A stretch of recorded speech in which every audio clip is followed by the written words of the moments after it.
業力之星，土星回復順行，黑暗中共同療癒。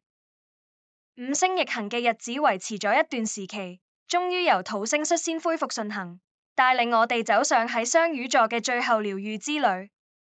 土星停滯時期發生嘅大型事故，引爆出集體傷痛，留下了劃時代嘅傷痕。雙魚座嘅虎力量係一種雙面刃，佢既可以帶來扭曲事實嘅謊言，令人類社會往混亂中推進，亦可以帶來集體嘅無私連結，唔單止令人們因他人之痛而痛，從而互相連結、互相療癒。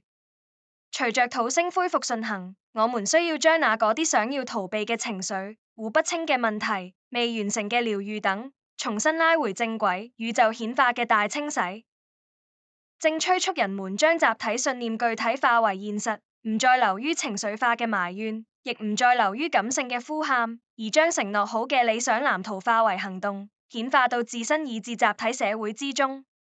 土星作為一顆社會行星，佢嘅運行提示着任何人都沒法從集體事件中置身事外，一切顯現嘅因果都由個體嘅業力環環相扣。我們必須從集體事件中觀照自我，打開情緒嘅黑盒子。尤其喺土星雙魚、木星巨蟹、金星天蠍組成嘅水象大三角下，每個人、每個群體都透着彼此嘅連結，釋放出恐懼、脆弱與創傷。